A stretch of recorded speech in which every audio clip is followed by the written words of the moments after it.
फिर मीनू चिड़िया खूब मेहनत और लगन से अपना घर तैयार करना शुरू कर देती है। ऐसे ही 2 दिन बीत जाते हैं। अब सभी पक्षियों ने अपने अपने घर बना लिए होते हैं। बस अब पक्षियों को अपने घरों में रंग करना था, जिससे उनका घर काफी ज्यादा सुंदर दिख सके।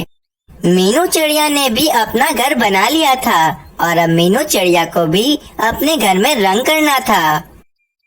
आज मुझे अपने घर में रंग करना है। आज मैं अपने घर को रंग कर काफी ज्यादा सुंदर बना दूंगी।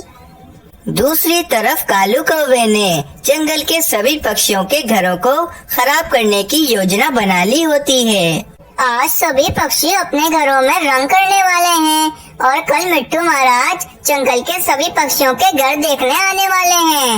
मैं बादल भैया के पास जाऊंगा और उनसे कहूंगा कि वे जंगल में आकर बारिश कर दें, ताकि सभी पक्षियों के घरों के रंग खराब हो जाएं। कल सुबह होते ही मैं अपने घर को रंग कर दूंगा और फिर जब दोपहर को मिट्टू महाराज सभी पक्षियों के घरों को देखने आएंगे तो सबसे ज्यादा अच्छा घर उनको मेरा लगेगा, क्योंकि सभी पक्षियों के घरों के रंग बारिश की वजह से खराब हो चुके होंगे और कल का इनाम तो मैं ही जीतूंगा। फिर ये कहकर कालू कौवा बादलों के पास चला जाता है और वहीं जंगल के सभी पक्षियों ने अपने घरों को रंग कर तैयार कर दिया होता है। मैंने अपने घर को एकदम तैयार कर दिया है। मैंने अपने घर को रंग भी कर दिया है।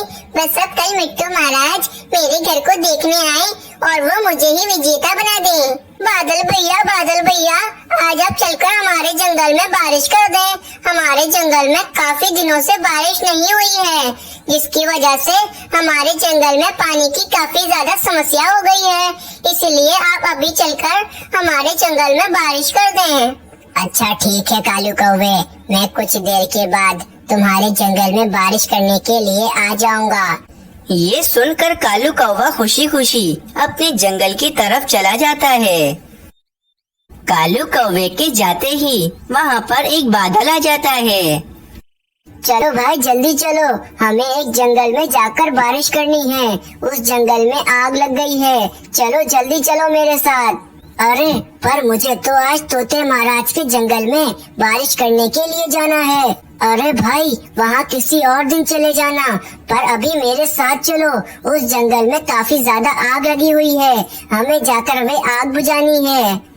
फिर वे दोनों बादल दूसरे जंगल में बारिश करने के लिए चले जाते हैं। सभी पक्षियों ने अपने घरों को रंग कर काफी ज्यादा सुंदर बना दिया है, लेकिन अभी कुछ ही देर बाद बादल भैया आकर बारिश कर देंगे और सभी पक्षियों के घर खराब हो जाएंगे। कालू कौवे को बादल का इंतजार करते करते रात हो जाती है, लेकिन वे बादल तो बारिश करने के लिए आता ही नहीं है। कालू कौवा सो जाता है। कल बादल तो बारिश करने के लिए आया ही नहीं, मेरा तो सारा प्लान चौपट हो गया। चलो अभी मैं जाकर अपने घर को रंग कर देता हूँ। वैसे भी दोपहर तक मिट्टू महाराज सभी पक्षियों के घरों को देखने आने वाले हैं। मैं जाकर अभी अपने घर को रंग कर देता हूँ ताकि मेरा घर भी सुंदर दिखे। कुछ देर में कालू कौवे ने अपने घर को काफी ज्यादा अच्छा रंग कर दिया था और अब कालू कौवे का घर भी काफी ज्यादा सुंदर दिखाई दे रहा था। मेरा घर तो काफी ज्यादा सुंदर दिखाई दे रहा है। लगता है आज का विजेता मैं ही बनने वाला हूँ।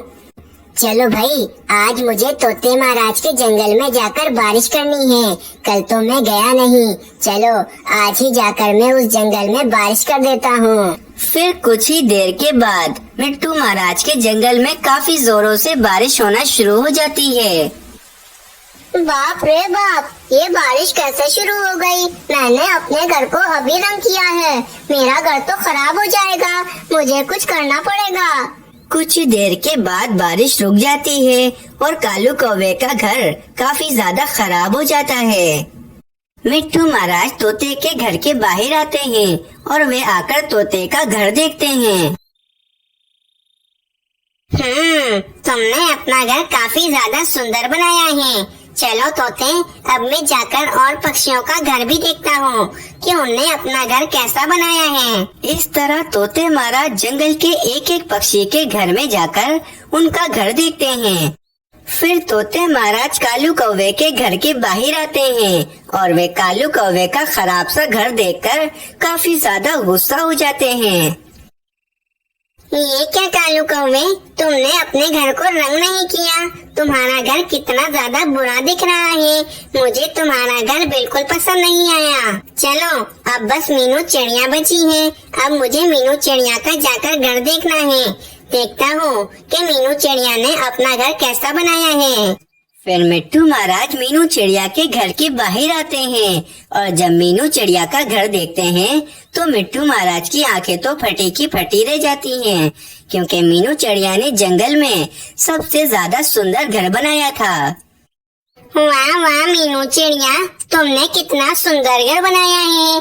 मुझे पूरे जंगल में सबसे ज्यादा सुंदर घर तुम्हारा लगा है, इसीलिए इस साल की विजेता तुम हो मीनू चिड़िया। फिर मिट्टू महाराज मीनू चिड़िया को तोहफे में गंदम का खेत दे देते हैं और मीनू चिड़िया काफी ज्यादा खुश हो जाती है।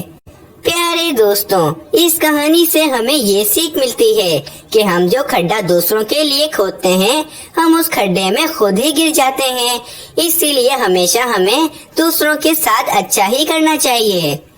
तो प्यारे दोस्तों, आप लोगों को ये कहानी कैसी लगी हमें कमेंट कर जरूर बताएं। हमें आपके कमेंट का बेसब्री से इंतजार रहेगा।